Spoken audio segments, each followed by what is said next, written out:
আজকে আমাদের খুব আনন্দের দিন এই জন্যই বলছি যে আমরা নাওড়া মঠ যাওয়ার প্রোগ্রামটা অনেক দিন আগেই করছিলাম আর কি, ভেবেছিলাম অনেক দিন থেকেই ভাবছিলাম যে যাব স্বামী ত্রিগুণাতীতা মহারাজের জন্মভিটা, ওইখানে যাওয়ার মানে অদম্য ইচ্ছা।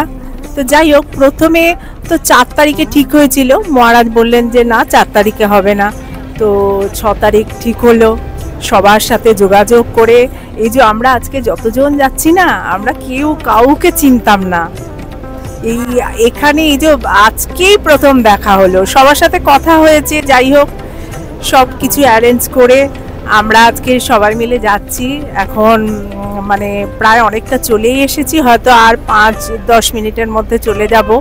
তো এই সবাইকে নিয়ে, সবাইকে একসাথে জড়ো করে একটা কোথাও যাওয়া, বিশেষ করে তো ঠাকুরের মঠ মিশনে যাওয়ার একটা মানে যে কি আনন্দের অনুভূতি, সে ভাষায় প্রকাশ করা যাবে না। সবাই যেন আমরা আনন্দের স্রোতে যেন ভাসছি। তো যাই হোক, আমরা আরেকটু বাদেই পৌঁছবো, ওখানে আমাদের অনেক কিছু কর্মসূচি আছে। প্রথমে আমরা মঠে যাব, গিয়ে ঠাকুরের ঘরে গিয়ে ধ্যান জপ একটু করব। তারপর পূর্বাশা আছে, আজকে তো পবিত্রদা আসতে পারলেন না, ওনার একটা অ্যাক্সিডেন্ট হয়ে গেছে, তো সেই জন্য ঠাকুরের কাছে প্রার্থনাও করব যাতে উনি তাড়াতাড়ি যাতে সুস্থ হয়ে ওঠেন। সবাই খোঁজ করছেন যে পবিত্রদা এলেন না। বললেন যাই হোক, পবিত্রদা ওনার মেয়েকে পাঠিয়ে দিয়েছে পূর্বাশাকে, তো ওই আজকে কভার করবে সবটা। তো যাই আমরা। আর স্বামী ত্রিগুণাতীতানন্দ মহারাজের সম্পর্কে আমাদের বলবেন আমাদের একজন দাদা। তো আমরা চাই যে এই স্বামী ত্রিগুণাতীতা মহারাজের সম্পর্কে সবাই জানুক, কারণ ওনার সম্পর্কে খুব একটা কেউ জানে না সেরকম। তো এই সব প্রোগ্রাম আছে আর কি আমাদের। তো যাই, কোনো বন্ধু এতটুকু এগোলাম, ভালো লাগছে, ভালো আনন্দ লাগছে, ঠাকুরের কাছে যাচ্ছি। আমার ভীষণ ইচ্ছে ছিল দেখার, যাই হোক ওনার এতে আর ঠাকুরের কৃপায় আজ আমি যাচ্ছি, ভীষণ আনন্দ লাগছে, সবার সাথে এনজয় করতে পারছি।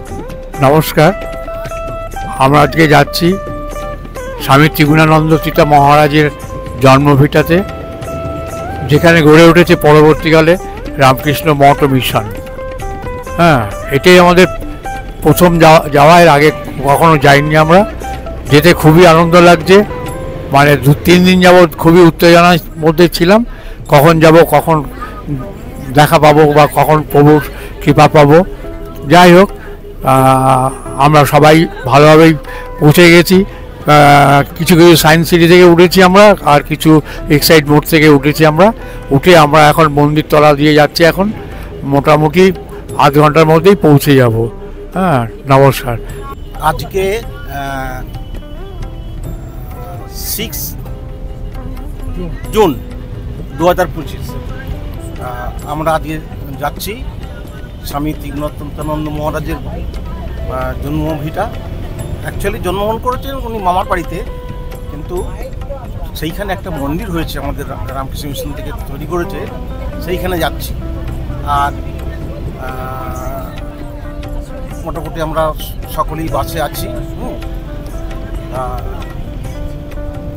এইটা একটা এমন একটা জায়গা, হ্যাঁ, যেখানে আমি এর আগে একবার গিয়েছিলাম। সেটা জন্মতিথি উপলক্ষে গিয়েছিলাম, স্বামী ত্রিগুণাতীতানন্দ মহারাজের জন্মতিথি উপলক্ষে গিয়েছিলাম। আর তখন খুবই ভালো লেগেছিলো। আর সেটা উৎসবের দিন ছিল, সেটা খুবই ভালো লেগেছিলো। আজকে যাচ্ছি, ওটা ফাঁকা ফাঁকা রাস্তা, এবং যাচ্ছি এই কারণে যে সমস্ত জিনিসটা ওখানে ফিল করবো বলে।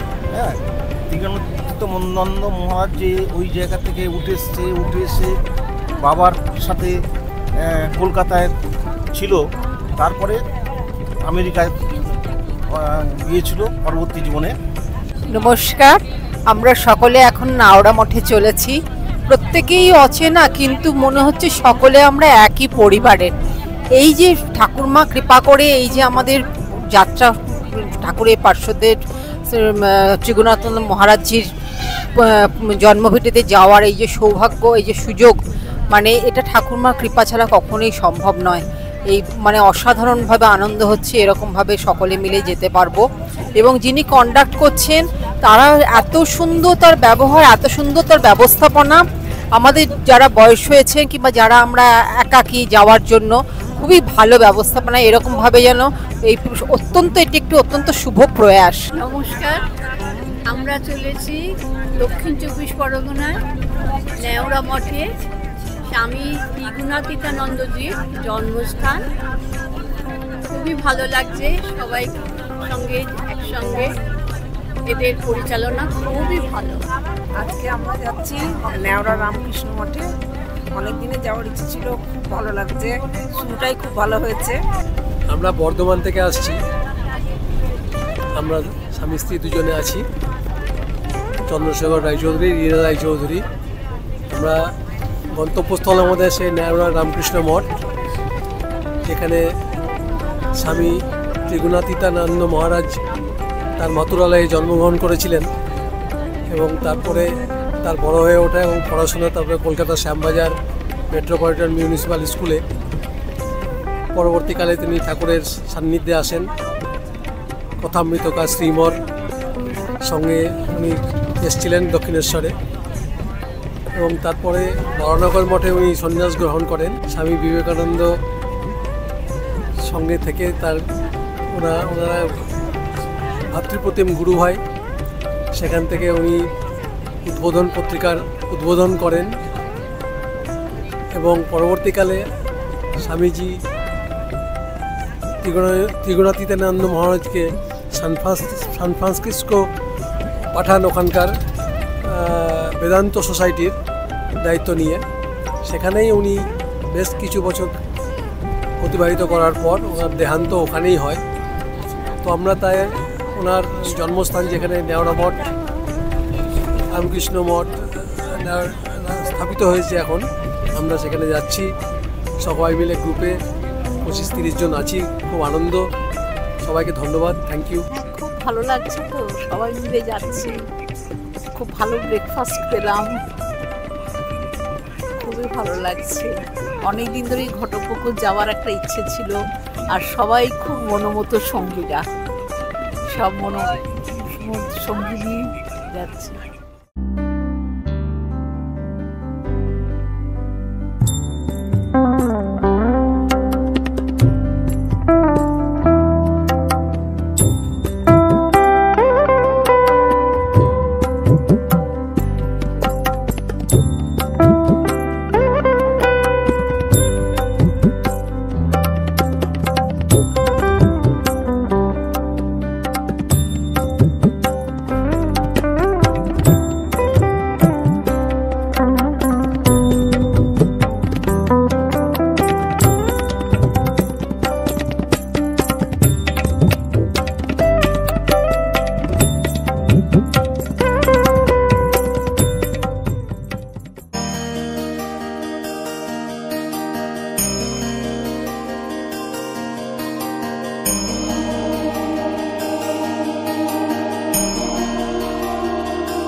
মঠের ভেতরে ঘুরবো। অপূর্ব সুন্দর চাষবাস হচ্ছে, মালিদাদা বললেন, এবং তার ভেতরে পুকুর আছে, অপূর্ব সুন্দর বনানী পরিবেশ, সবুজে শ্যামলে ঘেরা শান্ত তপবন, অপূর্ব সুন্দর।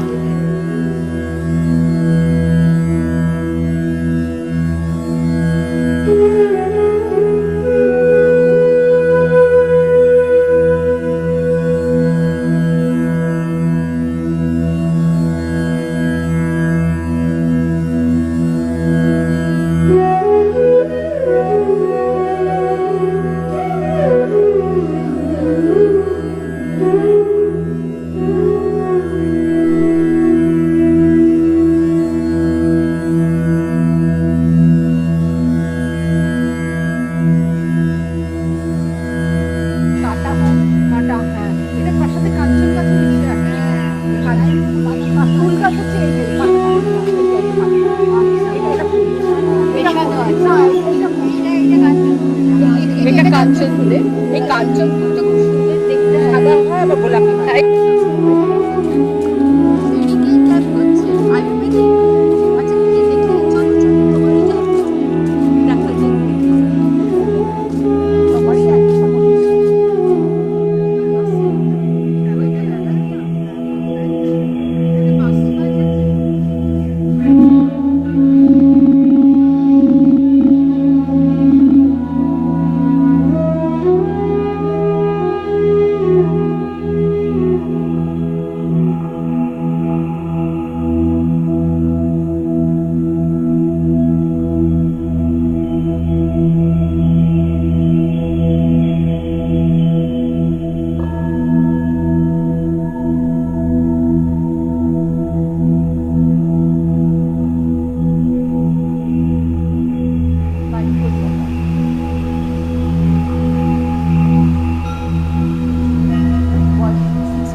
আদর যত্ন শ্বশুর বাড়িতে পায় না তো,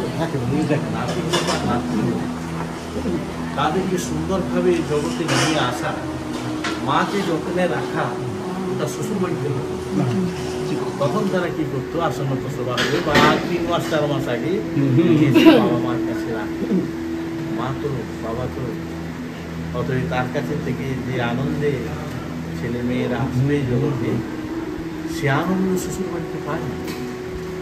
আমি একটা এদের একটা অংশ করেছিলাম, সেখানে বলছে ত্যাগের মধ্যে বেশি ত্যাগ করে মায়েরা শ্বশুর বাড়িতে এসে পায়। তাহলে কয়েকটা ফিরিস্তি দিয়েছেন সেখানে, সংস্কৃতিতে লেখা, চোখের জলের দাম নেই সেখানে, পরিশ্রমের মূল্য নেই। হ্যাঁ, পাশে দাঁড়াবার লোক, মনের কথা বলবে সেটা শোনার লোক।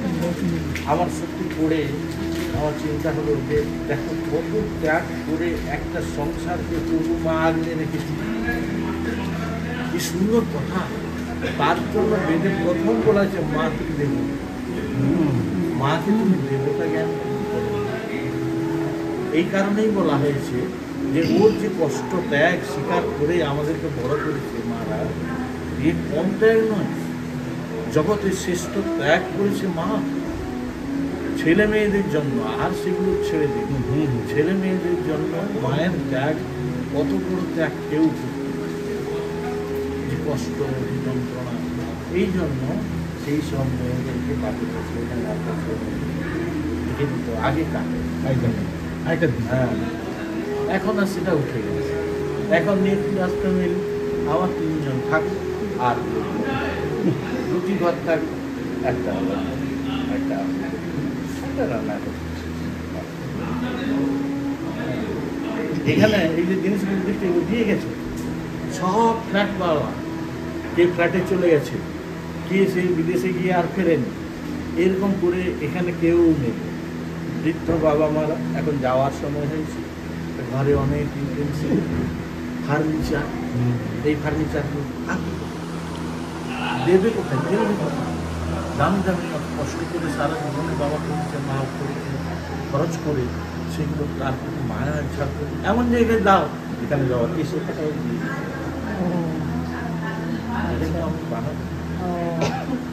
চেয়ার দেখছেন, নানা রকম চেয়ার আছে, এই চেয়ারগুলো অনেকে দিয়ে গেছে। অনেকে কেউ নেই, কে রাখবে, কে এক একজনের 3টা করে বাড়ি। আমি একজনকে আমাকে দেখে বলছি, এই বইগুলোকে নিয়ে চলে এসছি কেন, এই বইগুলো তার নাতি নাতনিগুলো পড়ুন। বলছে নাতি নাতনি আর এখানে কেউ নেই, 3টা বাড়ি, একটা বাড়ি কিনে দিয়ে গেলাম আর 2টা বাড়ি আছে।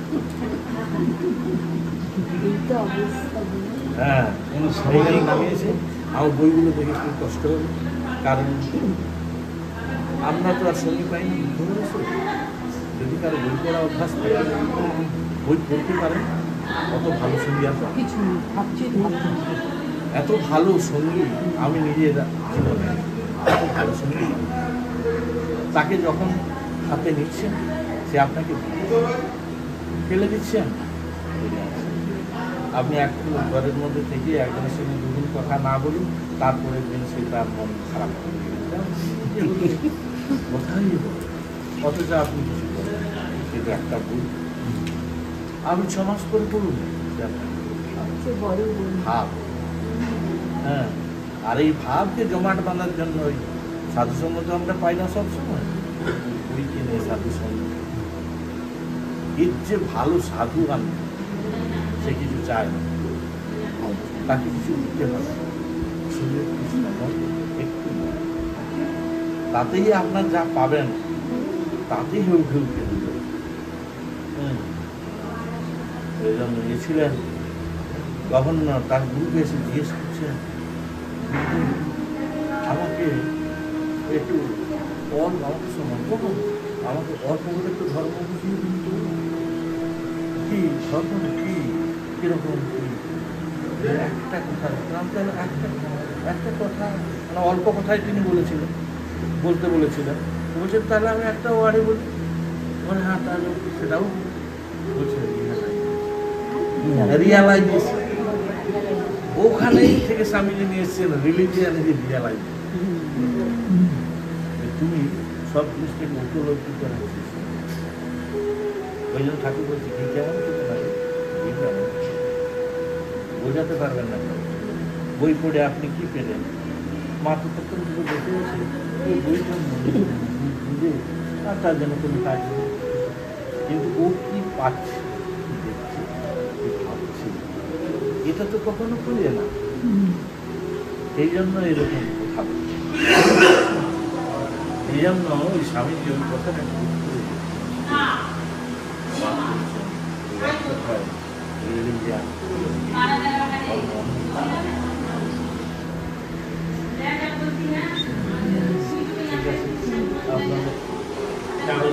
দেখা হয়নি তার দিকে আসুন, আর যারা দেখা হয়েছে অফিসের দিকে এগিয়ে গিয়ে অফিসে বলুন যে আমাদের একটা বসার মতো জায়গা দিলে ওরা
আছি চলো।